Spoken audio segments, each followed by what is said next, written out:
mon Seigneur personnel, celui qui va être mon dirigeant, qui va guider ma vie. C'est pas moi c'est plus moi qui va vivre, mais c'est toi, Seigneur Jésus, qui va vivre en moi, et non plus moi. Et maintenant qu'on reçoit Jésus-Christ, on renonce à nous-mêmes. On porte notre croix, on prend le fardeau de Dieu, on prend le fardeau des âmes, on pense plus à notre égoïsme, on pense plus à notre petite vie, ma petite zone de confort, c'est fini, la zone de confort est finie. Et moi, je suis très contente avec mes sœurs et mes frères ici ce soir. Nous sommes ici parce qu'on veut que vous connaissiez celui qui a changé nos vies. On a toutes passé par des circonstances différentes. Et moi-même, qui étais tellement insécure dans mon cœur, j'étais dans l'insécurité totale. Tellement j'étais insécure avant de connaître Jésus il y a 2 ans. Tellement insécure. Je ne considère pas combien de fortune que j'ai dépensé dans la voyance. J'étais dans l'insécurité. J'ai grandi dans ça, l'insécurité totale, l'insécurité, la peur de l'inconnu. J'ai consulté des magiciens, des marabouts, des sorciers, des azucelles, le New Age. J'avais la méchanceté dans mon cœur, la méchanceté, la calomnie. Et le Seigneur m'a délivré comme une vapeur, il m'a délivré de ce fardeau qui me traînait dans mon dos. Je ne veux pas être esclave de Satan. Et je veux pas que vous soyez esclaves de Satan. Parce que Satan, il s'en fout de vous. Il s'en fout de vos désirs. Il s'en fout de vos projets. Il s'en fout de votre âme. Enfin, non, en fin de compte, il veut votre âme. Son but, c'est votre âme. Il veut pas que vous, il veut pas que vous connaissiez la vérité. La parole, elle dit que l'ennemi a voilé vos yeux pour pas que vous connaissiez la vérité. Il a voilé vos yeux pour pas que si vous connaissez la vérité, vous serez convertis. C'est Jésus qui le dit. C'est pas moi. Jésus le dit dans sa parole, que Satan vous a voilé pour pas que vous connaissiez la vérité. Et quand vous connaissez la vérité vous affranchira. Amen, alléluia. Elle vous affranchira et vous rendra libre. Et elle m'a rendu libre. Elle a rendu mes frères libres. Elle a rendu mes frères et mes soeurs dans le monde libre. On n'est plus esclaves du péché. C'est fini. On n'a plus besoin de toujours se confier à un homme, à des hommes. Oh this, oh that, si, ça. Non, c'est fini. Là maintenant, quelque chose direct Jésus. Il y a quelque chose dans notre cœur. On vit telle chose. Dieu va s'occuper. Dieu va s'occuper. Si vous êtes chargé et épuisé, il va nous donner du repos. La parole, elle le dit. Il va nous donner du repos. Et il peut vous donner du repos. Êtes-vous fatigué, mes amis? Vous êtes épuisés? On le voit, le monde est épuisé. Avec la pandémie, le monde s'est angoissé. Le monde s'est confiné à la maison. Le monde a perdu du travail. Maintenant, j'ai vu le line-up pour faire la demande de chômage. Le monde sont stressés. 50% de leurs salaires sont diminués. 50% de leur salaire a été diminué. Il y en a qui ont des hypothèques, il y en a qui ont des autos. Ils stressent, ils capotent. Là, ils disent, qu'est-ce que je vais faire? Qu'est-ce que je vais faire? Mais Jésus, il pourvoit à vos besoins. Il a dit qu'il va pourvoir à tous vos besoins, de ne pas s'inquiéter, de craindre rien. Et c'est pour ça que Dieu vous tend la main ce soir, mes amis. Il vous tend la main parce qu'il ne veut pas que vous soyez éloignés de lui pour l'éternité. Parce que la punition éternelle, c'est terrible, mes amis, c'est terrible. Je pense ça pour vous, mes amis. Pensez à ça. Pensez à votre éternité. Un jour, tout le monde va passer par le processus de la mort. Que vous le veuillez ou que vous ne le vouliez pas. Même si que vous dites, oh non, moi, c'est pas maintenant, ça arrive aux autres, cet accident. C'est pour les autres. Là, le cancer, ça ne me frappe pas. La crise cardiaque, ça ne me frappe pas. L'anévrisme, ça me frappe pas. L'AVC, ça me frappe pas. Je ne suis pas touché. Ben oui, qui a dit que ça ne vous frappera pas? Qui? J'aimerais savoir que quelqu'un me dise. Qui a dit que ça ne vous frappera pas? J'ai connu beaucoup de monde qui sont morts d'une façon inattendue. Puis ils n'ont jamais pensé qu'ils seraient morts comme ça. Même affaire pour Kobe Bryant. Il n'aurait jamais pensé mourir de même un matin avec sa fille et d'autres enfants. Pensez à ça, mes amis. Parce que la mort est vraiment réelle. La parole a dit il est permis à un homme de mourir une seule fois. Puis après ça, là, c'est le jugement.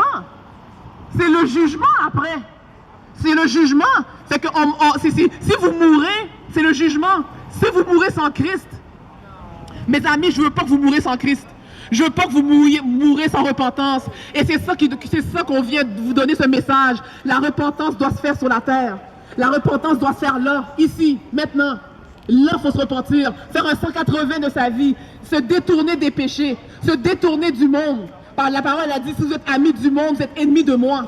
Fait que si vous aimez le monde plus que Dieu, Dieu va vous chasser, va vous va vraiment vous tasser. Amen. C'est un Dieu très jaloux, mes amis. L'idolâtrie dans les cœurs des gens, c'est plein, c'est rempli. Il y en a qui aiment leur conjoint plus que Dieu. Il y en a qui aiment leur carrière plus que Dieu. Il y en a qui aiment l'argent plus que Dieu. Il y en a qui aiment les stars, le sport plus que Dieu. Il y en a qui aiment la bouffe plus que Dieu. Il y en a qui aiment leur char plus que Dieu. Il y en a qui aiment leur corps, leur paraître plus que Dieu. C'est terrible aux yeux de Dieu. Dieu est un Dieu jaloux. Dieu il dit dans sa parole, je suis un Dieu très jaloux. Je ne partage ma gloire avec personne. Ni avec les hommes, ni avec les chars, ni avec les stars, ni avec les vêtements, ni avec les voyages, ni avec les diplômes, ni avec la carrière. Jamais que Dieu va être détrôné, il va attaquer deuxième place. Jamais. Jamais. C'est maintenant, mes amis, il faut se repentir. Parce que tout le monde pêche. On est tous des pêcheurs. On est privés de la gloire de Dieu parce que chaque jour, le monde pêche. Avec nos pensées, dans nos cœurs, nos actions, tout. On pêche chaque jour, fait qu'on n'est pas à l'abri de ça. Mais Jésus est venu pour vous, mes amis. Jésus est venu pour vous, pour vous libérer de ce châtiment que vous avez. Jésus est venu pour vous libérer de cette prison que le monde vit sur la terre. Et le monde dit comme ça, on est des gens d'enfer ici. Hein? On est des gens d'enfer ici. Attendez quand la mort va venir vous saisir. Si maintenant vous choisissez d'aller en enfer. C'est rien ici à comparer à l'enfer, comme Jésus dit dans sa parole. C'est rien. C'est rien. Si Jésus parle plus d'enfer que le paradis, ça veut dire qu'il a mis le point vraiment là-dessus parce que c'est vraiment réel. Il a créé cette place pour le diable et ses anges. Ceux qui sont rebellés contre lui. Ceux qui se rebellent contre Jésus. Ceux qui refusent de l'obéir. Ceux qui ne veulent rien savoir de lui sur la terre. J'ai pas besoin de Jésus, moi. J'ai pas besoin de Dieu. I'm my own God. Ah ouais? Mais on verra ça au jour du jugement. On verra ça si ton nom est inscrit dans le livre de vie. Et moi, je pense ça, mes amis. Il faut que vous ayez votre nom inscrit dans le livre de vie. Il faut que votre nom soit inscrit dans le livre de vie, mes amis. C'est vraiment une urgence urgente que je vous dis. Parce qu'à un moment donné, mes amis, la mort va frapper avec la pandémie. Ça fait encore de plus d'expansion. Plus d'expansion. Et c'est pour ça qu'on vient vous annoncer ce message qui fait mal, mais qui libère en même temps. Oui, on est des pécheurs. Lui, on est privé de la gloire de Dieu. Mais de notre côté, ce qui est bon, c'est que Jésus a été à la croix pour payer votre dette, pour payer votre condamnation, pour payer le châtiment, pour payer le châtiment éternel. Et c'est pas une religion que Jésus veut, hein, mes amis. Hein. C'est pas une religion, c'est pas une affaire de religion, c'est pas une affaire de religion, c'est une affaire de relation. Il n'y a rien à voir avec la religion. C'est une affaire de relation, one-on-one, avec ton Créateur. Un à un avec celui qui t'a créé, avec celui qui a donné l'air dans tes poumons. C'est vraiment une relation. Quand vous avez une relation avec votre conjoint, votre conjointe, c'est la même affaire, mes amis. Il veut une relation avec lui. La parole a dit que si tu t'enfermes dans ta chambre, dans le lieu secret, Dieu le voit, il va te le rendre. Lui, c'est ça qu'il veut. Une relation. Puis l'écouter. L'écouter. De ne pas endurcir son cœur. Parce que la parole, elle est réelle. L'épée, c'est une épée à deux tranchants. Et Jésus veut que vous ayez une relation avec lui. Jésus veut, c'est la dernière chose qu'il veut que vous ayez dans les flammes éternelles. Il ne veut pas ça. Mais vous choisissez, vous préférez la rébellion. Vous préférez travailler pour le camp de l'ennemi. Malheureusement, c'est plate à dire, mais c'est un fait. Vous préférez travailler pour le diable. Vous préférez être dans le mensonge, dans la calomnie, dans l'immoralité sexuelle. Ça, c'est la désobéissance de Dieu, flagrant. C'est que quand Dieu vous voit ça, il a dit, mais regarde, mais tu préfères ton immoralité sexuelle, tu préfères tes drogues, tu préfères ton mensonge, mais regarde, je suis obligé de te cast out. Je suis obligé de te cast out. C'est comme ça qu'il fait. Dieu, c'est un juste juge. Il est juge. C'est un juste, il est juste. Mais quand le jour du jugement, si vous recevez Jésus comme votre Seigneur et comme votre Sauveur, ce qui est merveilleux, l'ennemi va être là. Il va essayer de vous attaquer avec « Oh, il a fait ça telle année, 87, 88, 91, 2002, je me rappelle, il a fait ça, je me rappelle, il a fait ça, je me rappelle, il a fait ça. » Mais quand Jésus, il vient, il a dit « Non, son dossier est vierge, son casier judiciaire est vierge parce que sur la terre, elle m'a reçu comme son Seigneur et comme son Sauveur. » Amen. Elle est plus, alléluia, alléluia. Amen. C'est que maintenant, elle m'appartient. Elle m'appartient ou il m'appartient. C'est mon enfant parce que sur la terre, il ou elle m'a reçu. Fait que c'est comme ça qui va arriver si vous recevez Jésus ce soir.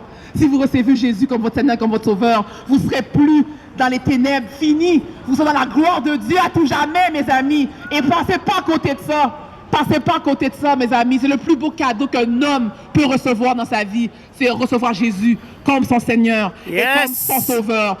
Endurcissez pas votre cœur. Et je prie dans le nom de Jésus que quelqu'un, même une personne, soit touchée par ce message ce soir. Parce qu'il n'y a rien de garanti ici-bas. Parce qu'un jour, on va faire face à Dieu par toutes nos actions, nos pensées qu'on a faites. Fait que allez en paix. Je vous laisse dans la paix et que je prie que le Saint-Esprit vous touche ce soir. N'importe qui, même pour une âme. Fait que merci pour ce message, merci pour ce moment. Fait que dans le nom de Jésus, j'ai ainsi prié. Amen. Amen. Ouais, I don't know. yeah,